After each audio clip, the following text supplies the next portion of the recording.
एक भ्रांति ये भी लोगों को है कि भाई अगर कोई हार्ट का पेशेंट है तो उसको देसी घी नहीं खाना है, तो हार्ट अटैक के ही लक्षण है।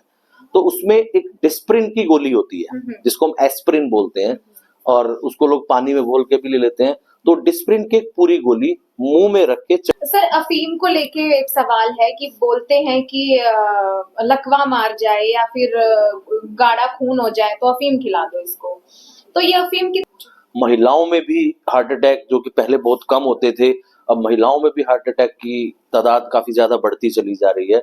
नॉर्मली हम अमूमन ये मानते हैं कि 70% से ज्यादा की जो ब्लॉकेज है, और अगर वो सिम्टम्स कर रही है, अगर वो पेशेंट को नाभि से लेके जबड़े तक कहीं पे दर्द, भारीपन या सांस फूलना या दबाव महसूस होना, इस तरीके के सिम्टम्स अगर आ रहे हैं तो ये एंजाइना पेन या हार्ट अटैक का पेन हो सकता है। वेजिटेरियन फूड में भी आपको अपनी सब जो जरूरतें हैं वो पूरी होने के लिए आसानी से मिल जाती है। और मैं हूँ, दिल है, तन्हाई है, तुम होते तो कितना अच्छा होता। नमस्कार, मैं ज्योति ढलवाल और इस वक्त मैं मौजूद हूँ हृदय रोग विशेषज्ञ डॉक्टर आदित्य बत्रा के साथ। जी हाँ, आज हम हार्ट के बारे में जानेंगे, हृदय रोग के बारे में जानेंगे, और मैंने जो शायरी बताई आप समझ ही गए होंगे कि हम किनके पास आए हैं। तो नमस्कार सर, आपका स्वागत है हमारे चैनल में। सभी दर्शकों को मेरी नमस्कार जी, तो सर, हार्ट का बड़ा अहम रोल रहा है। अगर हम प्यार की बात करें, इश्क की बात करें, तो कहते हैं कि दिल से होकर ही मतलब लोगों के दिल जुड़ते हैं, या फिर आंखों से होकर प्यार होता है। तो दिल का एक अहम रोल है। तो आज हम दिल के बारे में जानेंगे आपसे कि आजकल बहुत सारे केस हैं जो रोजमर्रा जिंदगी में आ रहे हैं। कोई जिम जा रहा है या कोई रास्ते में जा रहा है तो अचानक से उसको हार्ट अटैक आ जाता है। तो ये किस वजह से इतना सब कुछ हो रहा है? देखिए, आज के वर्तमान परिप्रेक्ष्य में आपकी बात बिल्कुल सही है कि हृदय रोगों की संख्या, हृदय रोगियों की संख्या दिन बर दिन बहुत तेजी से बढ़ती जा रही है, जिसमें कि लोगों को हार्ट अटैक और दूसरी हृदय रोगों से लोग ग्रस्त हो रहे हैं। तो उसके बहुत सारे कारण हैं। एक तो आज की जो जीवन शैली है, उस जीवन शैली में लोगों के बहुत परिवर्तन आ रहा है।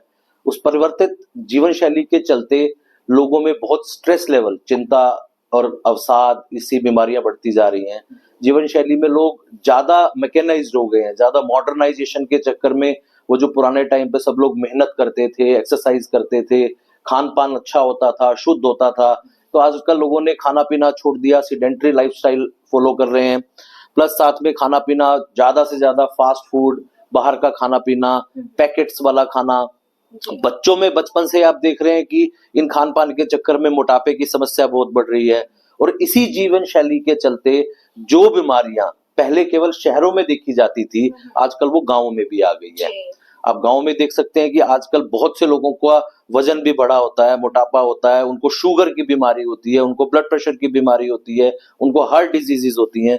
तो मेरा मानना है कि इस बदलती जीवन शैली के कारण इन सब रोगियों की संख्या बढ़ती जा रही है। डॉक्टर साहब, कोरोना की वैक्सीन जो लगी थी उसको लेकर के लोगों के अंदर एक काफी डर देखने को मिल रहा है कि कोरोना की वैक्सीन की वजह से भी बहुत सारी बीमारियां जो है हमारे अंदर आ रही है, या उसका ट्रीटमेंट नहीं हो पा रहा है। ये क्या एक मिथ है या ये सच्चाई है?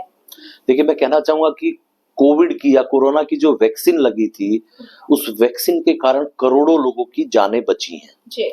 कि आपने देखा फर्स्ट वेव में, खासकर सेकंड वेव में, जो इतने सारे कोविड के लोगों से लोग ग्रस्त हुए, हॉस्पिटल में एडमिट हुए, सब जगह बेड्स खत्म हो गए, ऑक्सीजन की कमी हो गई, दवाइयों की कमी हो गई, पर उस वैक्सीन ने इतने करोड़ों लोगों को बचाया कि उसके बाद से आप देख रहे हैं कि कोविड अब आजकल सुनने में नहीं आता है। जी।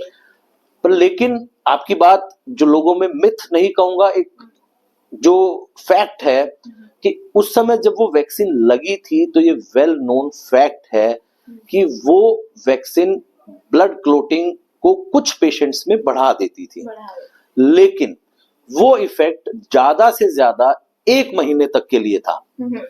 तो अब उस चीज को दिमाग से, उस भय को निकाल देना चाहिए कि जब वैक्सीन लगी थी, उस वैक्सीन के लगने से 1 महीने तक मैं मान सकता हूं कि कुछ लोगों को उससे कुछ परेशानियां या कुछ पेशेंट्स को उससे कुछ प्रॉब्लम्स ब्लड क्लोटिंग की आई थी, लेकिन उसके दूरगामी इफेक्ट है, मैं ऐसा नहीं मानता हूं। जी। सर, ये बताइए कि हार्ट अटैक के बाद क्या ऑपरेशन करना चाहिए या नहीं करना चाहिए? मतलब अगर किसी को हार्ट अटैक आता है तो। देखिए, हार्ट अटैक कि यदि हम बात करें तो उसको हम अपने टेक्निकल टर्म्स में बोलते हैं एक्यूट मायोकार्डियल इन्फार्क्शन। तो उसमें हार्ट अटैक में क्या होता है कि आपके हार्ट के अंदर जो ब्लड सर्कुलेशन है, जो धमनियां, जो आर्टरीज हार्ट की मसल्स को ब्लड सप्लाई दे रही होती हैं, उनमें कहीं ना कहीं रुकावट आ जाती है या खून का थक्का आ जाता है, जिसकी वजह से वो हिस्सा डैमेज होना शुरू हो जाता है। तो उस डैमेज की वजह से हार्ट अटैक, जिसको हृदयाघात बोलते हैं, वो होना शुरू होता है।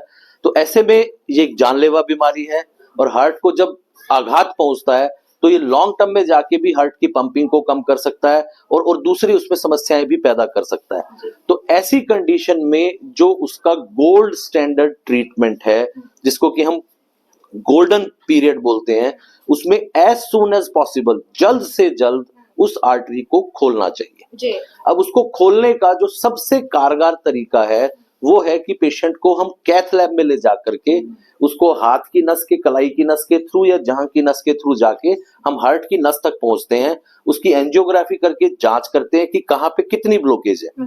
अगर वो नस ब्लॉक है तो उसमें वायर डाल के या उसकी बैलूनिंग करके या उसकी किसी मशीन से ब्लड क्लॉट्स की सफाई करके वहां पे ज्यादातर केसेस में स्टेंट लगाया जाता है ताकि वो ब्लड सर्कुलेशन सुचारू रूप से फिर से चल सके। तो सबसे कारगर तरीका यही होता है और ये आजकल सौभाग्य से, दुर्भाग्य है कि भी हृदयाघात के लोगों की, पेशेंट की संख्या बढ़ती जा रही है, लेकिन सौभाग्य है कि आजकल ये वाला इलाज ऑलमोस्ट हर शहर में अवेलेबल हो गया है।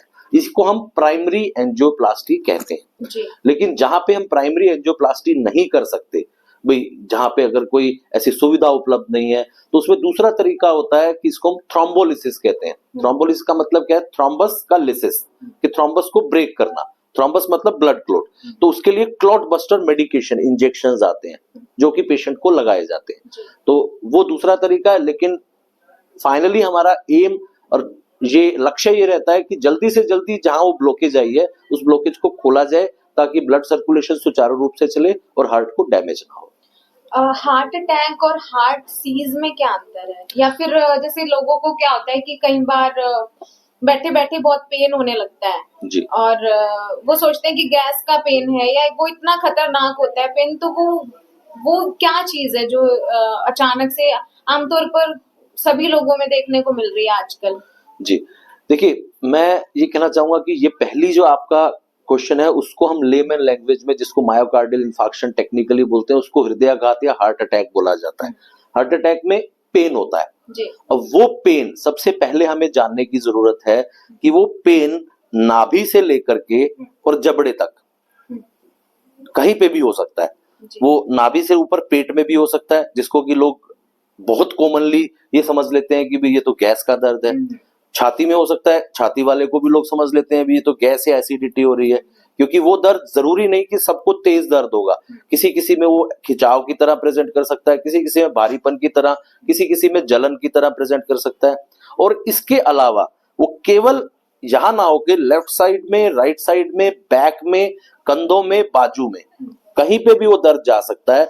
तो ऐसा कोई भी दर्द अगर आपको लग रहा है कि ये बिल्कुल से अनयूजुअल सा, एक अलग सा पेन, अलग सी एक डिस्कम्फर्ट आपको हो रहा है, उसके साथ कोई घबराहट, पसीना हो रहा है, उसके साथ आपको कुछ सांस लेने में दिक्कत हो रही है, तो ऐसे में आपको तुरंत अपने नजदीकी किसी चिकित्सक पे जाके अपनी ईसीजी करा के उसकी जांच जरूर करानी चाहिए। डॉक्टर साहब, कहते हैं लोग कि कई बार पेन ऐसा होता है कि जैसे कोई उनको छुए ना, बस वो ऐसे बैठे रहे, वो अजीब सा पेन होता है, क्योंकि वो लोग घबराहट में इतने होते हैं कि उनको छुए ना, लेकिन बिना छुए तो कुछ हो नहीं सकता ना भाई।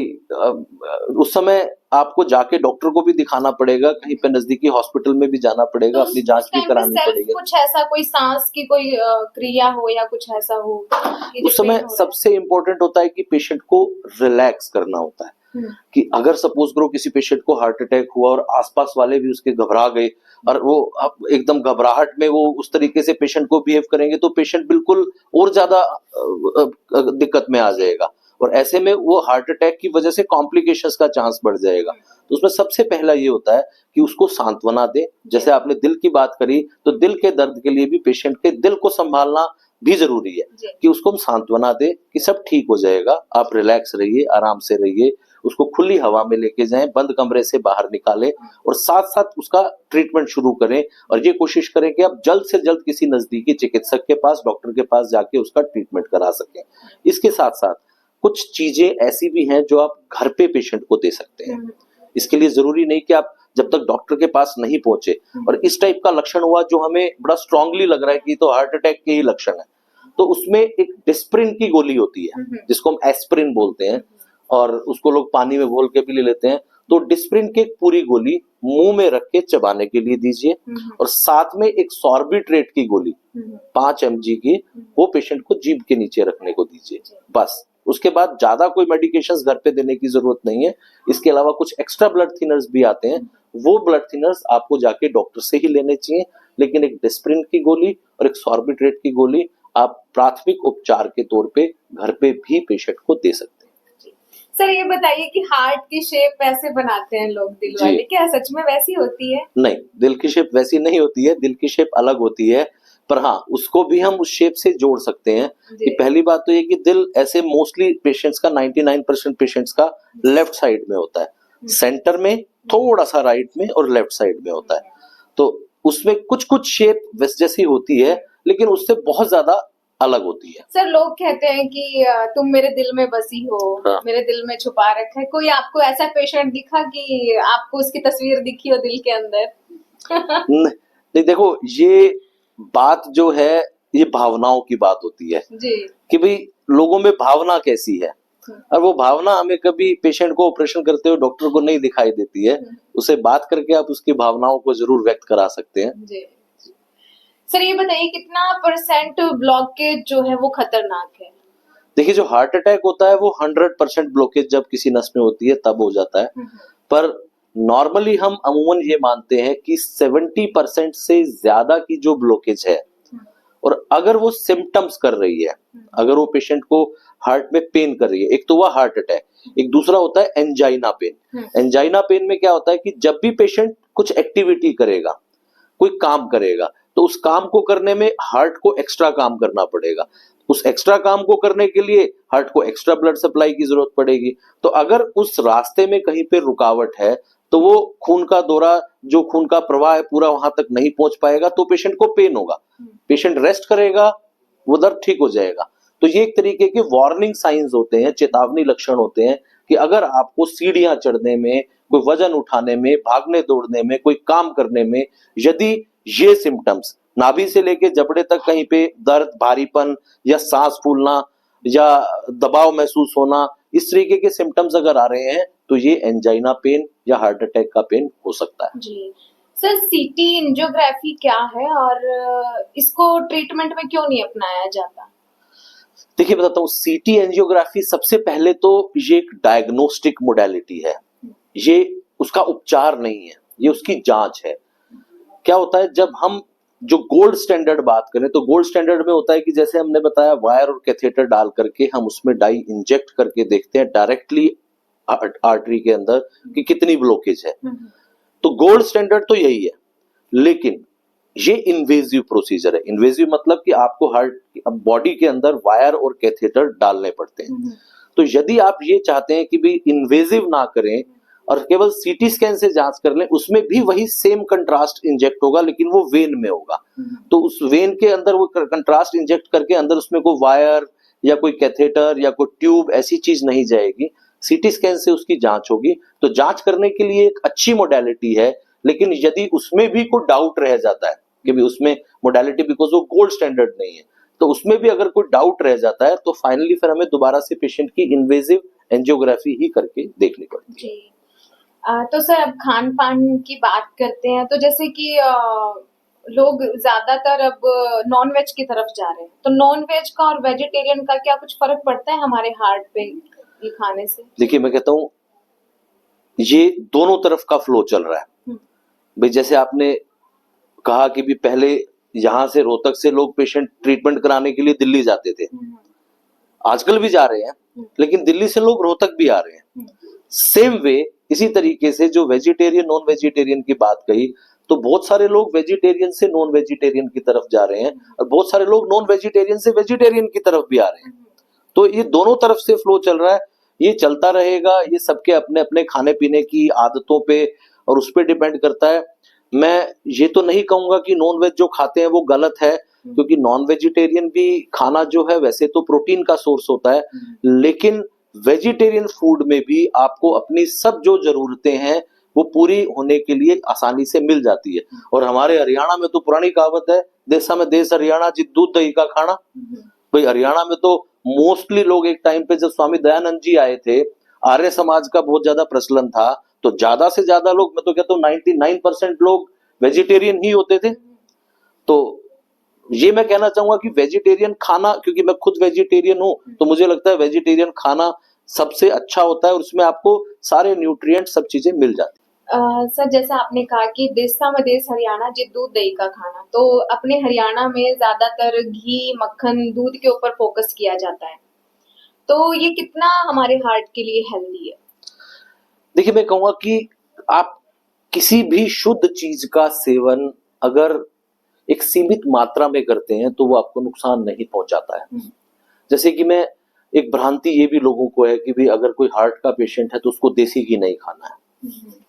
मेरा मानना ऐसा नहीं है कि अगर आपके भोजन में आप देसी घी का प्रयोग कर रहे हैं लेकिन लिमिट में कर रहे हैं, एक सीमित मात्रा में कर रहे हैं, और साथ में आपके लिपिड प्रोफाइल की रिपोर्ट में आपका कोलेस्ट्रॉल कंट्रोल चल रहा है, उसमें कोई दिक्कत नहीं है, तो आप एक सीमित मात्रा में देसी घी का, दूध का, दही का, लस्सी का प्रयोग बड़े आसानी से कर सकते हैं। उसमें आपको कोई समस्या नहीं आएगी। हाँ, बहुत कम ऐसे पेशेंट होते हैं जिनका कोलेस्ट्रॉल बहुत ज्यादा हाई होता है, तो उसमें हम उनको बंद करने को भी कहते हैं कि भी कोलेस्ट्रॉल ज्यादा हाई है तो ना ले। दूसरा जैसे दूध है, तो दूध में हम एक नॉर्मल एडवाइस पेशेंट्स को कहते हैं कि आप मलाई उतार करके अपना दूध ले सकते हैं, दही ले सकते हैं, लस्सी ले सकते हैं, जो कि हमारे घरों में जिनका प्रयोग काफी ज्यादा होता है, तो उसमें ऐसा कोई दिक्कत नहीं है। लेकिन उसके साथ साथ जरूरी ये है कि पुराने जमाने में घी मक्खन ज्यादा प्रयोग करते थे, लेकिन उसके साथ लोग मेहनत भी खूब करते थे। तो अगर आप मेहनत अच्छे से कर रहे हैं, चाहे आप अपने खेत में मेहनत कर रहे हैं, चाहे अपने घर में काम कर रहे हैं, चाहे आप जिम जाके एक्सरसाइज कर रहे हैं, चाहे आप ग्राउंड में जाके कोई गेम खेल रहे हैं, दौड़ लगा रहे हैं, साइकिलिंग कर रहे हैं, तो ये चीजें आपको कोई समस्या नहीं देंगी। सर युवाओं और महिलाओं में ज्यादातर हार्ट की प्रॉब्लम देखने को मिल रही है, तो क्या कुछ वजह मानते हैं आप? देखिए आपका सवाल बिल्कुल वाजिब है कि पहले हार्ट अटैक की समस्या मानी जाती थी कि पुरुषों में ज्यादा होती है और 50-55 की उम्र के बाद होती है, लेकिन आजकल ऐसा कुछ भी नहीं है। आजकल 20 साल, 25 साल, 30 साल में भी युवाओं में हार्ट डिजीजेस, हार्ट अटैक बड़ा कॉमनली देखने को मिलते हैं। महिलाओं में भी हार्ट अटैक, जो कि पहले बहुत कम होते थे, अब महिलाओं में भी हार्ट अटैक की तादाद काफी ज्यादा बढ़ती चली जा रही है। उसके पीछे मैं कहूंगा बहुत सारे कारण हैं। कारण वही है जो आपकी जीवन शैली से रिलेटेड है, आपके खान पान से रिलेटेड है, आपके तनाव से रिलेटेड है, कि लोगों का खान पान बदल गया, फास्ट फूड ज्यादा खाते हैं, बाहर का खाना ज्यादा खाते हैं, और एक दूसरे से मिलना जुलना, मेल जोल कम होता है, क्योंकि हम तो एक कहावत बोलते हैं, खोल लिया होता दिल यारों के साथ तो ना खोलना पड़ता औजारों के साथ। तो वो बड़ा एक आपको ईज आउट करता है। पहले लोग संयुक्त परिवार में रहते थे, जॉइंट फैमिलीज में रहते थे, बड़े परिवार होते थे, तो आप अपनी समस्याओं को एक दूसरे से बड़े डिस्कस कर सकते थे, और उसको डिस्कशन करने से ही मैं कहता हूँ 80-90% आपका तनाव कम हो जाता है। आपके अच्छे दोस्त अगर हैं तो आप अपनी समस्या को अपने दोस्तों के साथ डिस्कस कर सकते हो। आजकल लोगों का हो गया कि अपने मोबाइल्स में, सोशल मीडिया में, लैपटॉप पे, कंप्यूटर्स में, टीवी पे, इसमें लोग अपना घुसे रहते हैं, तो अकेले रहते रहते रहते धीरे धीरे वो तनाव और अवसाद उनमें बढ़ता चला जाता है, जिसके कारण से आपको heart disease, neurological disease, psychiatric disease, blood pressure, diabetes, ये सब प्रॉब्लम्स ज्यादा होने लगी हैं। भाई आप जितना अपने फैमिली के साथ, फ्रेंड्स के साथ अपना समय व्यतीत करेंगे, उतना आपकी मानसिक और आपकी जो फिजिकल हेल्थ है दोनों ज्यादा स्वस्थ रहेगी। जी, तो जैसे आपने कहा कि अपने स्वास्थ्य का ध्यान रखेंगे, तो युवा जो है या महिलाएं, लड़कियों की बात करें या युवाओं की बात करें, तो आजकल जिम का बड़ा क्रेज है कि जिम जाते हैं, तो वहां पर भी हमने देखा है काफी सारे वीडियो वायरल हुए हैं कि एक्सरसाइज करते करते हार्ट अटैक आ गया, तो क्या रीजन है इसका? देखिए कुछ तो